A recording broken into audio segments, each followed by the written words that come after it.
পরদিন প্রিন্স সেই মাস্টারের সঙ্গে প্ল্যান করে যে তারা লড়াই কম্পিটিশন করবে, কিন্তু শেষে তারা লড়াইয়ের নিয়ম মানবে না। তাদের একটাই লক্ষ্য, তা হচ্ছে ফেইকে মেরে ফেলা। এদিকে ফেই যখন তার মাস্টারের সঙ্গে কথা বলছিল তখনই তার মাস্টারের শরীর খারাপ দেখে সে দেখতে পায় তার মাস্টার অনেক বেশি ইনজুরি হয়ে গিয়েছে। তখন সে তার মাস্টারের অনেক কেয়ার করে আর তার কাছে থাকা সেই লোটাস সিড তার মাস্টারকে দিয়ে দেয়। তখন তার মাস্টার অনেকটা সুস্থ বোধ করে আর অনেক বেশি খুশি হয়ে মনে মনে ভাবতে থাকে ফেই আসলে অনেক ভালো মনের একটা মানুষ। সে এখন ফেইকে দেখায় যে সে ফেইয়ের জন্য 5টা হার্ব খুঁজে পেয়েছে, আর সেখানে বিস্ট কোড দেখে তো ফেই অনেক অবাক হয়ে যায় আর ভাবতে থাকে তাহলে 33 নম্বর র্যাঙ্কে পৌঁছেছিল যে সে আর কেউ নয় বরং তার মাস্টার। আর এই সবকিছু জিয়াও সংগ্রহ করেছিল তার জন্য, যেন সে আরো পাওয়ারফুল হতে পারে। তখন সে তার মাস্টারকে বলে, আপনি কেন আমার জন্য এত কিছু করেছেন, আমাকে প্রমিস করুন এরপর থেকে আপনি আর নিজের ক্ষতি করে এসব কিছু করবেন না। তখন তার মাস্টার বলে, ইদানিং দেখছি তুমি আমার বেশ ভালোই কেয়ার করছো, মনে রেখো আমি তোমার থেকে বয়সে অনেক বড়, তুমি আমাকে পছন্দ করে ফেলোনি তো। তখন সে একটু আমতা আমতা করে বলে, কি বলছেন এসব। জিয়া মনে মনে ভাবতে থাকে এতদিন সে যতগুলো মানুষের সঙ্গে মিশেছে তার মধ্যে সবচেয়ে স্পেশাল মানুষগুলোর মধ্যে ফেই একজন, এজন্যই তো সে তার জন্য এত কষ্ট করছে। আসলে মাস্টার জিয়াও তাকে পছন্দ করতে শুরু করেছিল। যাই হোক, এরপরে মাস্টার সেই জড়িবুটিগুলোকে ব্যবহার করে পুকুরের পানিকে পাওয়ারফুল করে দেয়। এই পানিতে তার মাস্টারের কথা মতো ফেই নিজেকে হিল করতে শুরু করে আর এই জিনিসগুলো অনেক দ্রুত অ্যাবজর্ভ করতে শুরু করে। এদিকে চেনের মা চেনকে সেই একই পুকুরের সামনে নিয়ে এসেছিল আর তাকে বলছিল যদি সে নিজে এখানে কাল্টিভেশন করে তাহলে তার পাওয়ার আরো একটু বেড়ে যাবে। যখন সে ছোট ছিল তখন তার বাবা মা এখানে এসে কাল্টিভেশন করত। এই কাল্টিভেশন করতে হলে অবশ্যই তাকে জামা কাপড় খুলে করতে হবে, নয়তো এই পাওয়ারফুল পানি তার শরীরে অ্যাবজর্ব হবে না। এবার তার মা তাকে সেখানে যেতে বলে। এদিকে ফেই তো সেই পানির মধ্যেই ছিল।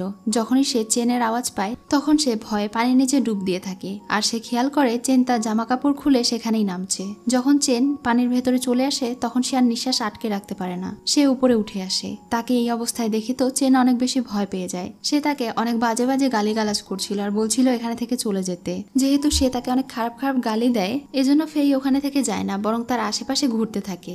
তখন চেন অনেক অসহায় ফিল করে আর সে কান্না করে ফেলে। এটা দেখে তো ফেই তার কাছে মাফ চায়। তাদের কথার মাঝে সেখানে আবার হুই চলে আসে। হুই সেখানে একটা মেয়েকে নিয়ে এসেছিল আর তারা দুজন নষ্টামি করছিল। চেন হুইকে এতদিন অনেক বেশি ভালো মনে করেছিল আর হুইও তাকে পছন্দ করত, কিন্তু সে যে এত খারাপ এবার সে এটা নিজে চোখে দেখে ফেলে। আড়াল থেকে এসব কিছু দেখার পরে সে এখন ফেইকে ওয়ার্নিং দিয়ে বলে আজকে যা সে দেখেছে এই সব কিছু যদি সে কাউকে বলে তাহলে তার খবর আছে। যাই হোক, সেই দিন রাতে লিয়ের বাসায় ফেইয়ের দাওয়াত ছিল।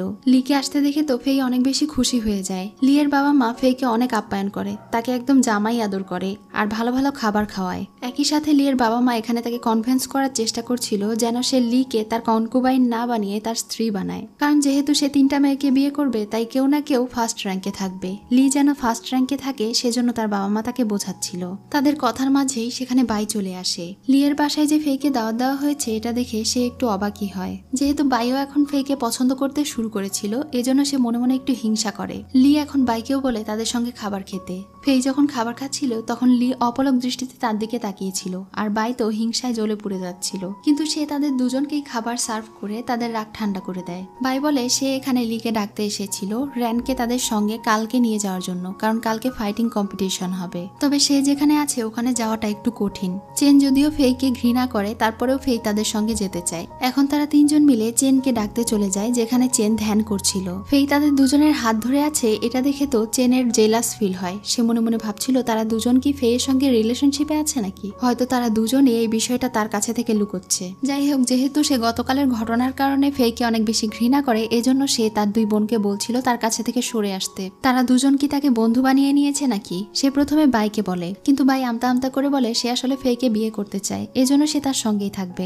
এবার সে লিকে জিজ্ঞাসা করলে লিও একই উত্তর দেয়। এটা শুনে তো সে অনেক ইম্বারেস ফিল করে। এখন চেন তাকে জিজ্ঞাসা করে সে আসলে কাকে বিয়ে করবে তাদের 3 জনের মধ্যে। ফেই তো এবার পড়ে যায় বিপদে। সে কাকে হ্যাঁ বলবে আর কাকে না বলবে বুঝতে পারছিল না। ঠিক তখনই সেই গুহা থেকে একটা বিশাল বড় মাকড়সা দানব বেরিয়ে আসে। তখন তারা 3 জনই সেখানে থেকে পালিয়ে যায় আর ফেই তাদের 3 জনকে রেখে বাড়িতে দৌড় দেয়। চেন আর বাই এখন পার্সোনালি লিকে জিজ্ঞাসা করে সে কেন ফেইকে এত বেশি পছন্দ করে। তখন সে বলে তোমরা তো তাকে পছন্দ করো না, তোমরা তাকে বদমাইশ বলো, লুজার বলো, কিন্তু আমার ওই লুজারকেই পছন্দ। তোমরা যদি তাকে বিয়ে করতে না চাও তাহলে করো না, আমি একাই তাকে বিয়ে করব। এটা বলে সে ওখানে থেকে চলে যায়। আর এটা দেখে তারা দুজন ভীষণ অবাক হয়ে যায়।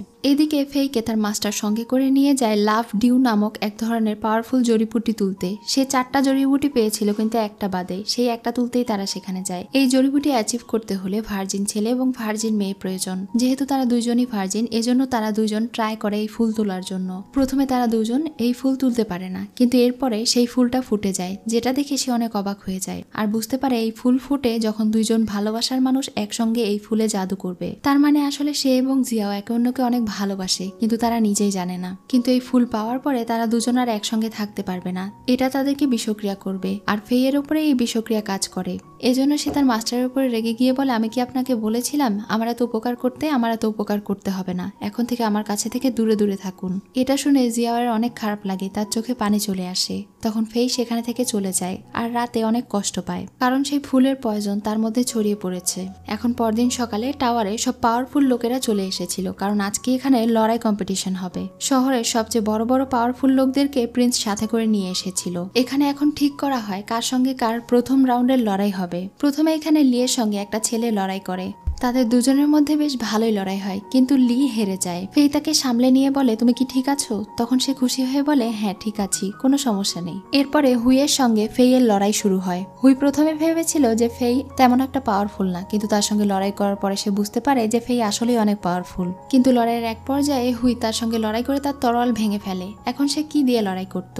সেখানে থাকা সবার এক্সপেকটেশন তাকে নিয়ে অনেক বেশি ছিল, কিন্তু সে এভাবে প্রথম রাউন্ডে হেরে যাবে এটা কেউ বুঝতে পারেনি। সে এখন তার হার স্বীকার করতে যাচ্ছিল, কিন্তু তখনই সেখানে মাস্টার জিয়াও চলে আসে। সে তাকে বলে, খেলার মাঝখানেই হেরে যাচ্ছ?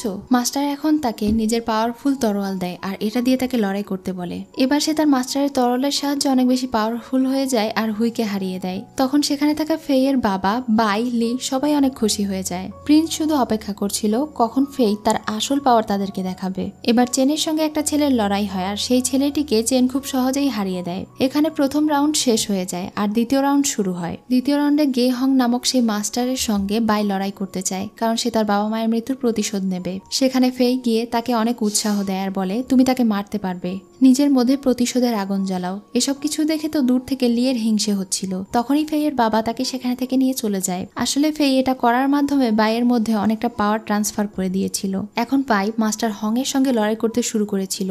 বাই আসলে যতটা না পাওয়ারফুল ছিল, তার থেকেও সে আরো বেশি পাওয়ারফুল হয়ে গিয়েছিল ফেইয়ের কারণে। আর এই পাওয়ারের সাহায্যে সে মাস্টারের সঙ্গে লড়াই করছিল। এক পর্যায়ে সে মাস্টারকে হারিয়ে দেয়। মাস্টার একদম পুরোপুরি মারা যায়। এটা দেখে তো তারা সবাই অনেক অবাক হয়ে যায় যে বাই এতটা বেশি পাওয়ারফুল যে সে 6 নম্বর র্যাঙ্কের একজন মাস্টারকে হারিয়ে দিল।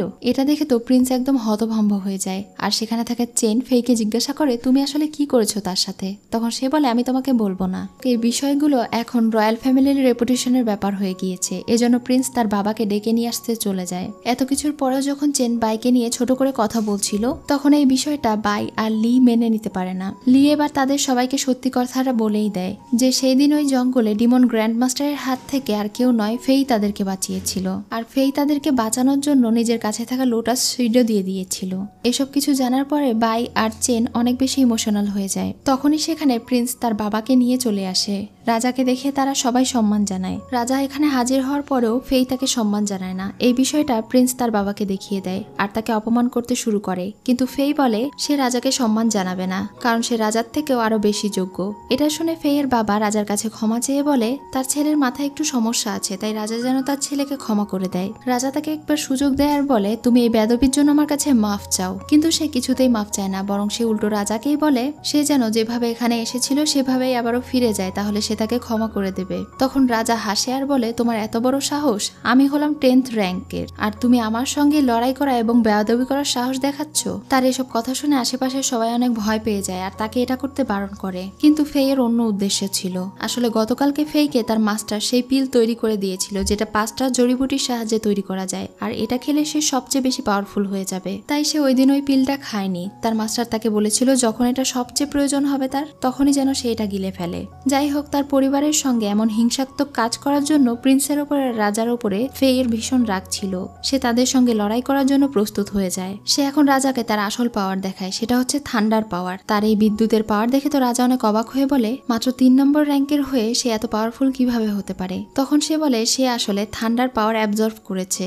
কারণ সে সবচেয়ে পাওয়ারফুল হতে চায়। তাহলে এরপরেও কি রাজা তার সঙ্গে লড়াই করতে চায়? সে নিজের পাওয়ারের মাধ্যমে রাজা এবং রাজকুমার দুজনকেই কাবু করে ফেলে। রাজা তার পাওয়ারের মাধ্যমে বুঝে যায় সে আর কেউ নয় বরং সুপ্রিম লর্ড। তখন সে তার কাছে ক্ষমা চায়। ফেইয়ের বাবা তখন তাকে বলে সে যেন রাজাকে ছেড়ে দেয়, কারণ তাদের শহরের রাজার প্রোটেকশনের দরকার আছে, নয়তো ডিমনেরা তাদেরকে অ্যাটাক করে দিবে। তার বাবার এই কথা শুনে ফেই তাদেরকে ছেড়ে দেয়। তখন সে তাকে ধমক দিয়ে বলে, আমি তোমাকে আজকে ছেড়ে দিচ্ছি, কিন্তু এরপরে আর কখনো যদি আমার বন্ধুদের সঙ্গে এবং আমার পরিবারের সঙ্গে ঝামেলা করার চেষ্টা করো তাহলে আমি তোমাকে মেরে ফেলবো। এটা শুনে রাজা এবং রাজকুমার দুইজনই তার কাছে থেকে মাফ চেয়ে ওখানে থেকে চলে যায়। যাই হোক, তার মাস্টারের দ্য পিল গ্রহণ করার পরে সে এখন সুপ্রিম লর্ডে পরিণত হয়ে গিয়েছে।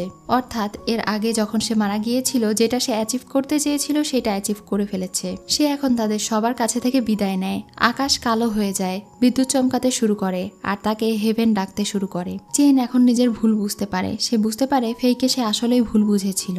একই সাথে বাই এবং লিয়েরও তার সঙ্গে কাটানো সকল স্মৃতিগুলো মনে পড়তে থাকে। তারা সবাই অনেক ইমোশনাল হয়ে যায়। সবাই তাকে যেতে বারণ করছিল আর কান্না করছিল, কিন্তু ফেই যেহেতু এই পৃথিবীর নয়, তাই সে তাদের সবাইকে বিদায় দিয়ে নিজের দায়িত্ব পালন করার জন্য চলে যায়। আর এভাবে এই ড্রামার কাহিনী শেষ হয়ে যায়। সো ভিউয়ার্স, আজকের কাহিনী তোমাদের কেমন লাগলো অবশ্যই কমেন্ট করে জানিও। আর এমনই আরো সুন্দর সুন্দর ড্রামা পেতে আমার চ্যানেলে সাবস্ক্রাইব করে রেখো।